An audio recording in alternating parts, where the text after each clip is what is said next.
Welcome to Arrow News Channel. Like and subscribe to update news around the world. Release the Memo has the rallying cry for conservatives, Republicans, and those on the right for the FBI/FISA, Russia memo. We have been shouting it from the rooftops, publicly lobbying Intelligence Chairman Devin Nunes for the release of the memo for the last few days, and it seems we are finally being heard.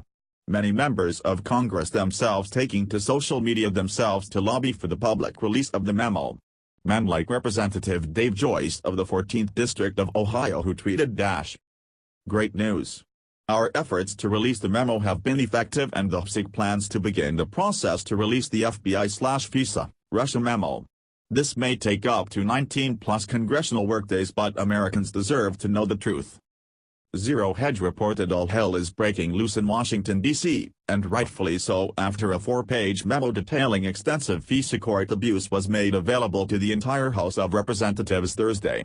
It demonstrates that the government views our Fourth Amendment as simply words on paper, and the contents of the memo are so explosive it could and most definitely should lead to the removal of senior officials in the FBI and the Department of Justice and the on of Robert Mueller's special counsel investigation. As a result of this revelation, many House Republicans approached Speaker Paul Ryan about incorporating a vote to make public this explosive new FISA abuse memo as part of government shutdown negotiations. The 4-page document, circulated to the full House, details the egregious abuses of surveillance by the FBI, DOJ, and Obama administration against the Trump campaign during and after the 2016 U.S. presidential election. The revelations contained within this Republican majority-authored report is astounding, to say the least. Representative Matt Gaetz, RFL, describes it as jaw-dropping and demands full transparency, while the top-ranking Democrat on the House Intel Committee, Adam Schiff, DCA, attempts to dismiss the memo as little more than profoundly misleading talking points drafted by Republican staffers. Schiff calls it rife with factual inaccuracies and referencing highly classified materials that most Republican Intelligence Committee members were forced to acknowledge they had never read. This is meant only to give Republican House members a distorted view of the FBI. This may help carry White House water, but it is a deep disservice to our law enforcement professionals. As reported by Bloomberg, Gaetz said the effort was led by Freedom Caucus Chairman Mark Meadows of North Carolina and caucus co-founder Jim Jordan of Ohio. Jordan confirmed that some conservatives had highlighted in continuing resolution talks that it was extremely important that the memo go public. He said it was not something they were requiring of the Republican leadership in return for votes. But it was something we definitely talked about, that needs to happen, Jordan added. Meadows earlier referred to subplots of promises the Freedom Caucus was able to extract from the leadership before he agreed to support the continuing resolution. Mr. Meadows and Mr. Jordan and many conservatives want to include in this negotiation a requirement that the House make public intelligence documents that highlight the unfair treatment of the president by the FBI and the Justice Department, Gaetz said.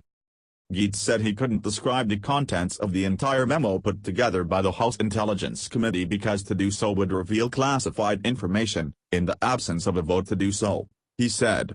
Just 218 votes and the American people can read this intelligence information that goes to the fundamentals of our democracy. Part of me wishes that I didn't read it because I don't want to believe that those kinds of things could be happening in this country that I call home and love so much, said Meadows. Other Republican congressmen have weighed in with their opinions as well, expressing their disgust, most notably Representative Steve King, REA, stating, "I have read the memo. The sickening reality has set in. I no longer hold out hope there is an innocent explanation for the information the public has seen. I have long said it is worse than Watergate. It was never Trump and always Hillary." #ReleaseTheMemo.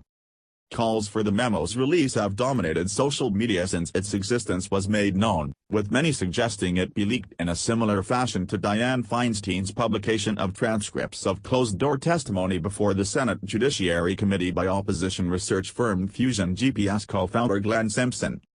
Representative Jody Hice of Georgia's 10th District joined the call for transparency to release the memo, stating by way of social media, "Earlier this morning, I examined the classified 4-page memo from House Intelcom regarding the FBI, DOJ, and the so-called Russian collusion.